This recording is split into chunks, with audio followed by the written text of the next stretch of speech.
Este miércoles se llevó a cabo la tercera sesión de los foros Reforma Constitucional en materia de justicia, organizados por la Universidad Nacional Autónoma de México. En la Facultad de Estudios Superiores Acatlán, académicos e impartidores de justicia analizaron el tema de la elección de jueces y magistrados por voto popular, que prevé la iniciativa presidencial de reforma al Poder Judicial. Los participantes advirtieron que la iniciativa toma como modelo el sistema boliviano, mismo que no ha permitido garantizar un mejor sistema de justicia. La reforma en Bolivia se dio con el presidente Evo Morales. Previo a la posesión, de la toma de posesión del expresidente Evo Morales y toda la convulsión social que ello aparejó, la Corte Interamericana de Derechos Humanos ya había documentado que el ciudadano promedio se sentía distante en la comprensión del lenguaje jurídico adyacente a la administración de justicia. Aquí vamos viendo las similitudes que se han recogido, al menos en la exposición de motivos de la iniciativa. Poco interesado en sus procesos, incapaz de acceder a la justicia, no solo en términos de obtener una respuesta en el corto plazo en torno a los conflictos que plantean, sino también en términos físicos, pues solo el 55% de los municipios tenía asignado algún juez y el 3% contaba con un defensor público. Desde luego también tenía aparejada una escasa asignación presupuestaria al Poder Judicial, cuyo mayor estrago se hace sentir en las áreas rurales, como siempre. La insuficiente cobertura de los mecanismos alternativos de solución de controversias, tanto por parte del sector público como de la sociedad civil. También la alta percepción de interferir el Poder Ejecutivo y el Legislativo en la independencia judicial, todavía en el previo, antes de introducir la reforma. Bien, continuas injerencias por parte de autoridades de mayor jerarquía del Estado a través de declaraciones públicas manifestando la oposición directa a las decisiones judiciales o posicionándose sobre casos por resolver, con especial énfasis a los de mayor sensibilidad para la opinión pública. Explicaron que la iniciativa parte de un diagnóstico inadecuado, que no resolverá los problemas que pretende atender y politizará la impartición de justicia. Yo advierto que desde este punto de vista la iniciativa de reforma judicial parte de un diagnóstico inadecuado y propone una pésima solución que además es costosísima, tortuosa y que agravará los problemas que afectan al Poder Judicial y desde luego no resolverá los que indica en la exposición de motivos. Pero además lo más grave es que esta reforma va a acentuar la falta de acceso de los más débiles al sistema de justicia. Requiere muchos recursos presupuestarios.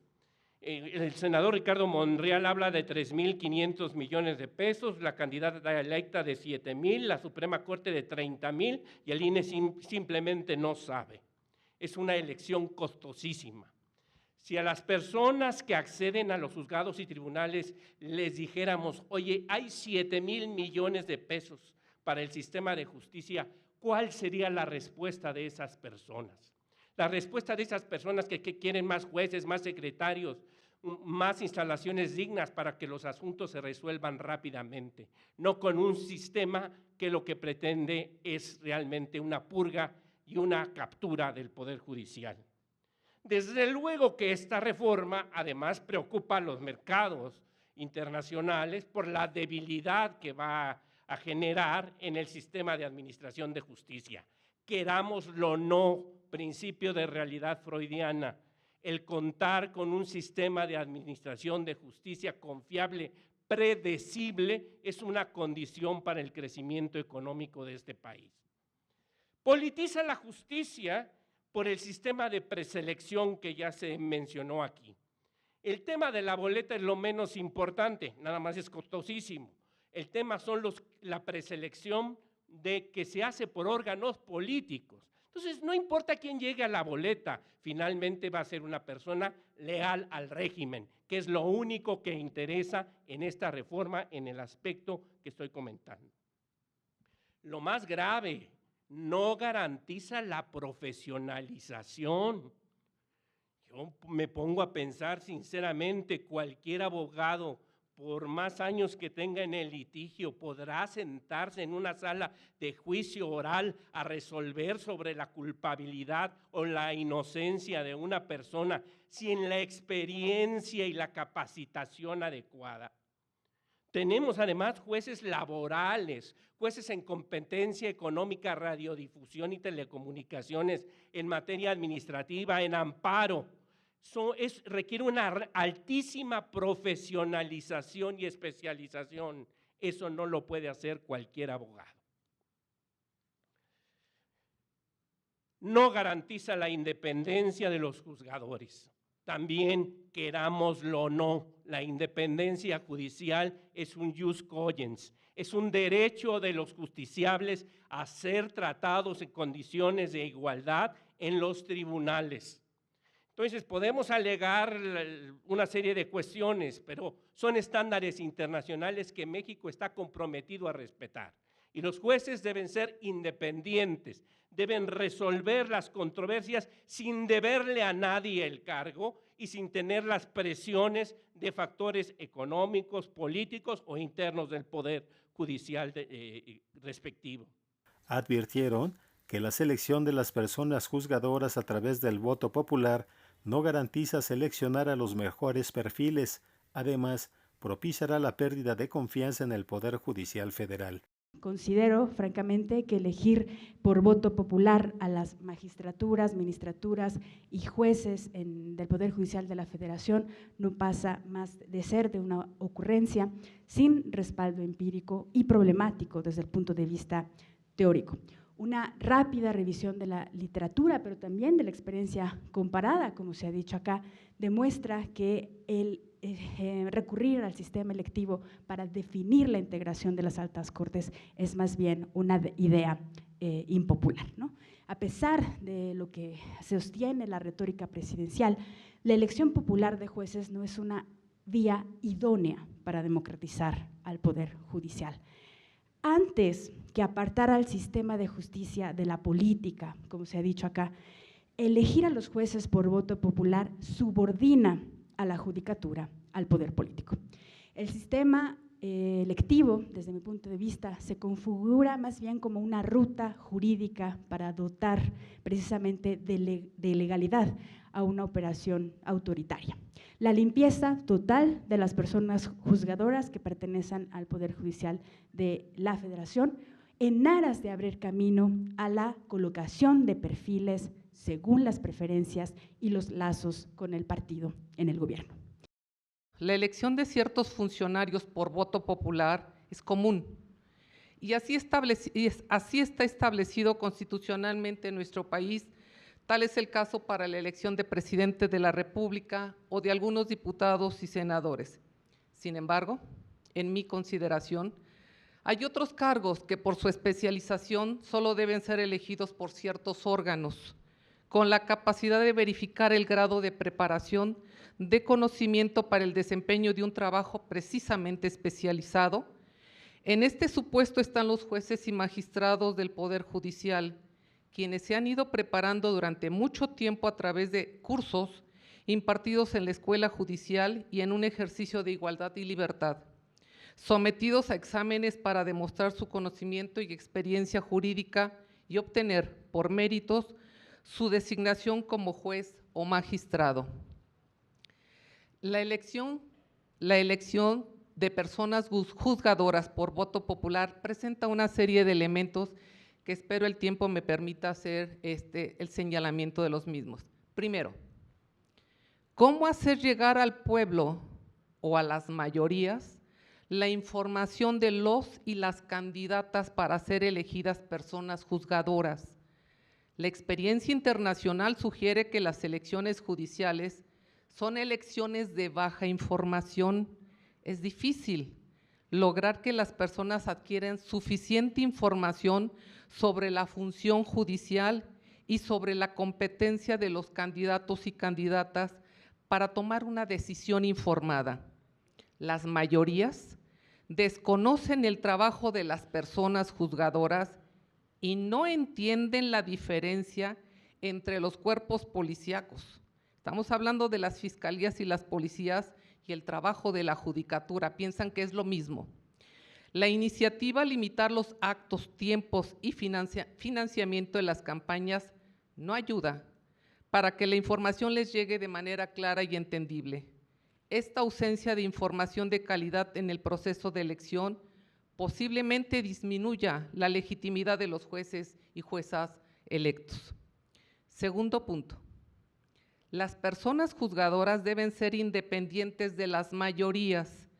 Si los juzgadores dependen de la voluntad del pueblo para asumir o permanecer en el cargo, es probable que sus decisiones pretendan agradar al de las mayorías en vez de controlar a costa de decidir en contra de ellas. Veamos, por ejemplo, el caso de Estados Unidos. Para los jueces estatales, la elección popular resulta el modo más difundido. 39 estados practican este sistema. Durante las elecciones populares, los candidatos llevan a cabo campañas electorales. Su alto costo con frecuencia los lleva a buscar dinero, solicitando contribuciones financieras a sus potenciales votantes, señalo entre paréntesis, quedando en deuda con ellos. Indicaron que la iniciativa tiene como fin purgar y capturar al Poder Judicial. Agregaron que el único mecanismo de selección que debe modificarse es el relativo a la designación de ministras y ministros de la Suprema Corte. Pero es un procedimiento que aparenta generar un equilibrio entre poderes, ¿no? Si uno revisa los estudios académicos que se publicaron después de la reforma del 94 y durante muchísimos años, es sorprendente darse cuenta cómo muchas personas que estudiaban el proceso de designación asumían que este era un proceso de designación donde el presidente o la presidencia proponía y el Senado tenía la última palabra. Creo que una lectura mucho más cuidadosa de la Constitución y una revisión, pues digo, de los casos más recientes, lo que nos revelan es que esto no es así. Lo que tenemos es un sistema de designación que le da un enorme poder a la presidencia de la República, quien no solo puede seleccionar a todos los integrantes de las ternas sin ningún tipo de evaluación, sin ningún tipo de componente meritocrático. Ahí hay una decisión discrecional de la presidencia de la República, y lo que es más grave son las disposiciones constitucionales que permiten que ante la falta de pronunciamiento por parte del Senado o el rechazo de una segunda terna, haya una designación directa. Esas son reglas que rompen completamente con el equilibrio entre los poderes, porque el día que el Senado de la República, de todos los senados que hemos tenido del 94 a la fecha, recibe una terna, no está preguntándose si las 3 personas que están en la terna cumplen o no cumplen con los requisitos, si las personas que están o no en la terna deberían de ser designadas o no. Lo que piensa racionalmente el Senado es qué va a pasar si no aprueban esa terna. Están pensando que la siguiente terna puede tener peores perfiles que los que están actualmente, y ese mecanismo y esas cláusulas que tenemos a lo que obligan al Senado es a tratar de optar por la opción menos mala que haya en la terna. Ha habido, por supuesto, ternas muy destacadas con personas que yo creo que cumplen completamente con los requisitos, pero también hemos tenido ternas en diferentes sexenios que claramente no cumplen con estas 2 condiciones. Entonces, si la pregunta es si deberíamos cambiar el método de designación de ministras y de ministros de la Corte, yo creo que la respuesta es que sí. Y tendríamos que transitar a un mecanismo que garantizara mejor tanto la independencia política como la competencia técnica de las personas que están ahí. Precisaron que el mejor método para designar a jueces y magistrados es a través de la carrera judicial. Yo sí creo que necesitamos una reforma judicial, pero que vaya en el camino de los estándares internacionales, que vaya en el camino de las democracias constitucionales, que vaya en el camino que el propio, por ejemplo, Eugenio Raúl Zaffaroni, juez de la Corte Interamericana de Derechos Humanos, dice que es el modelo democrático contemporáneo de designación de jueces, cuando se hace por un órgano independiente en base en méritos y a través de la carrera judicial. ¿Qué problemas son los que hay que resolver? Pues dentro de esa línea de una democracia moderna, efectiva, cercana a la gente, pues están los estándares de la OCDE que nos dice que tenemos que tener 65 jueces por cada 100,000 habitantes. En México tenemos 2.2 jueces por cada 100,000 habitantes. Estos datos yo creo que son alentadores, orientadores de lo que debemos estar haciendo en nuestro país en materia de justicia. Se acaba de aprobar la Ley General de Mecanismos Alternos de Solución de Controversias y el Código Nacional de Procedimientos Civiles y Familiares, sin recursos. ¿Qué necesitamos? Recursos para que estos dos instrumentos, que se tardaron mucho en gestar, pues sí lleguen a la gente, se implementen con jueces capacitados, con un mayor número de jueces. Tuvimos la noticia que en la Ciudad de México todavía tuvieron que cerrar por falta de presupuesto órganos jurisdiccionales, civiles y familiares. Eso le duele a la gente, que no haya el número suficiente de jueces. ¿Qué necesitamos? Fortalecer las defensorías públicas, la digitalización e interconexión de los tribunales. Advirtieron que, de aprobarse la iniciativa en sus términos, se inhibiría las inversiones, pues los empresarios no confiarían en un sistema de justicia integrado por jueces de consigna. Y con la vida cotidiana, profesional, desarrollo en los ámbitos que vivimos, todos los ciudadanos de este país, e inclusive los extranjeros, corremos ese riesgo de que no se haga justicia, sobre todo por la imparcialidad. Este país económicamente pudiera ser, como siempre lo ha sido, productivo. Desgraciadamente, pues los regímenes legislados mitigan esa intervención, por ejemplo, de economías extranjeras que pudieran hacerlo crecer más. Ahora bien, el hecho de que una empresa pudiese tener la posibilidad de venir a este país a invertir, pues le va a preocupar que ante cualquier controversia, pues pierda su patrimonio o ponga en riesgo inclusive hasta la seguridad jurídica en todo sentido de este grupo de inversionistas, si es el caso, o simplemente visitantes o cualquier persona. ¿Por qué? Porque ante cualquier circunstancia, quien va a juzgar, pues va a inclinarse conforme a las directrices o los compromisos que tenga. Además, la destitución inmediata de las más de 1,600 personas juzgadoras paralizaría el sistema de justicia, aumentaría el rezago de expedientes y retrasaría la solución de controversias. La elección popular de personas juzgadoras interrumpirá de manera inmediata y grave todos los procesos penales del país. El cambio de toda la judicatura federal interrumpirá inmediatamente todos esos procesos penales activos, lo cual probablemente implicará la pérdida de pruebas relevantes y afectará de forma irreparable los derechos de las partes. De un día para otro habrá nuevos juzgadores penales a cargo de procesos penales orales ya iniciados. Las nuevas personas juzgadoras deberán de conducir audiencias orales sin experiencia previa e interactuar con fiscales y abogados defensores expertos. En casos que no conocerán a profundidad, esto se replicará posteriormente en los poderes judiciales de todas las entidades federativas. En este sentido, la reforma afectará el principio de continuidad previsto en la Constitución, que ordena que el procedimiento se desarrolle sin interrupciones.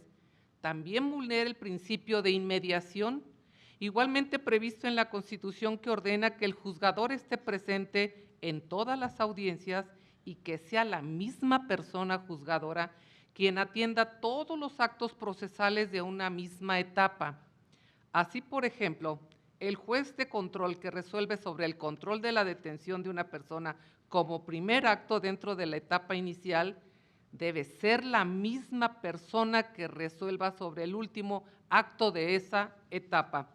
En este sentido, la Corte ha establecido que el cambio de un juez o jueza dentro de una misma etapa procesal vulnera el principio de inmediación y por lo tanto lleva o conlleva a la reposición del procedimiento. Por ello, la sustitución de juzgadores penales puede derivar en el reinicio de los procesos y consecuentemente en un retraso severo en su conclusión. Los 6 meses en que tienen los jueces para resolver se antoja difícil. Quienes se pronunciaron a favor de la iniciativa aseguraron que lo único que faltaría incorporar a la misma sería incluir la figura de los juzgados populares y garantizar la gratuidad de la justicia para los sectores vulnerables. La imparcialidad judicial, desde mi punto de vista, es antisocial y antihumana porque ignora las desigualdades materiales de las personas. 3. Los jueces deben servir al interés general y público antes que servir al interés privado. 4. Esto sí va a generar problemas para algunos. Desde mi punto de vista, la impartición de justicia debe ser gratuita para los pobres. Los ricos deben pagar las costas judiciales al Estado. Los contribuyentes no tenemos por qué pagar los litigios de los ricos. Son litigios de altas cantidades. Vamos a preguntarle al señor Salinas Pliego cuánto está controvirtiéndole al fisco mexicano. ¿Por qué los ciudadanos, por qué nosotros tenemos que pagarle a ese tipo de personas sus controversias con el poder o con otros agentes privados? Y finalmente, creo que hay una cosa que sí le faltó a la reforma. Una cosa que está instituida en otros países, en Estados Unidos, en Canadá, en Australia, en la India, que es la figura del jurado popular. La figura del jurado popular vendría a darle un sentido más democrático, más popular, más ciudadano a la impartición de justicia. Y eso existe en sistemas democráticos. En torno a la justicia local, reconocieron que las cargas de trabajo les impide resolver las controversias de manera pronta y expedita, pues recordaron que atienden el 85% de los conflictos judiciales que tienen que ver con asuntos familiares, civiles, mercantiles y laborales.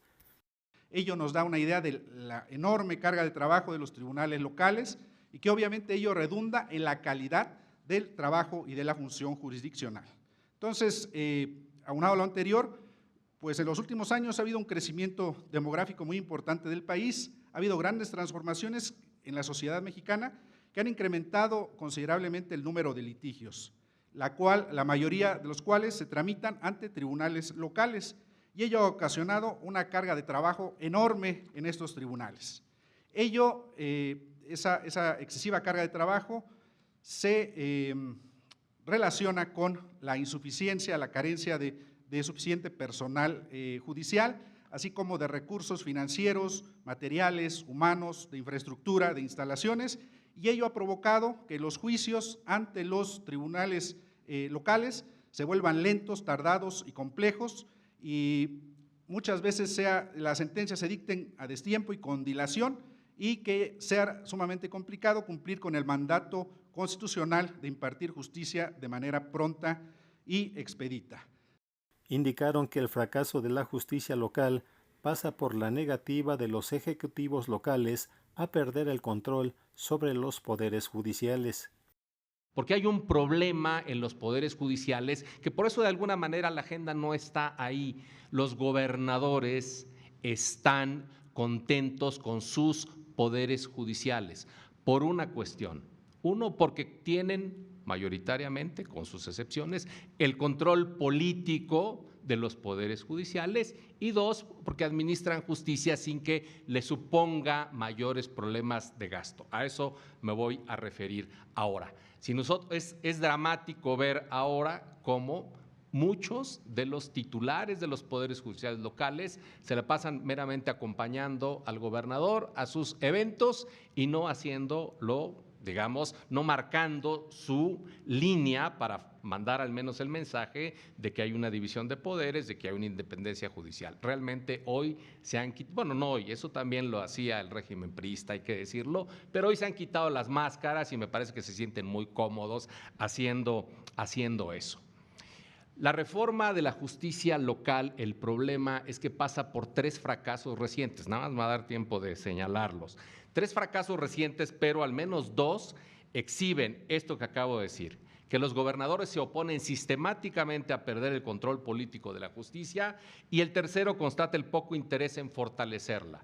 El primer fracaso, la reforma de la justicia constitucional local, esa que empezó en Veracruz en el año 2000, que impulsó muchas reformas a nivel de los estados, llegó a crear tribunales constitucionales de los estados, llegó a crear salas constitucionales, el Estado de México sigue teniendo su sala constitucional, pero en el fondo no resolvieron ningún tipo de asunto que manifestara un control constitucional efectivo, de tal suerte que las pocas sentencias que se emitieron fue en tutela de derechos humanos amparados por las constituciones locales. Hoy en día todas esas reformas muestran un fracaso monumental, algunas incluso ya han sido reformas que las han hecho a un lado, otras siguen como instancias meramente decorativas de la arquitectura constitucional. El segundo gran fracaso, la reforma en materia de procuración de justicia de 2014. Se nos vendió que el poder de acusar del Estado se le iba a quitar a los gobernadores de los estados y a partir de ello se iban a construir fiscalías autónomas, independientes, con suficientes garantías de estabilidad, no solo de los titulares, de los fiscales, sino también de los ministerios públicos, con capacitación, con un conjunto de elementos. Hoy en día vemos una sobrecooptación de las fiscalías y los que no se fueron porque, digamos, tuvieron un acuerdo político, hoy están en la cárcel, ¿no? Verbigracia, el de Veracruz o el de Morelos que logró salir. Ese es el segundo gran fracaso. Y el tercer gran fracaso tiene que ver con la ineficacia de la justicia local.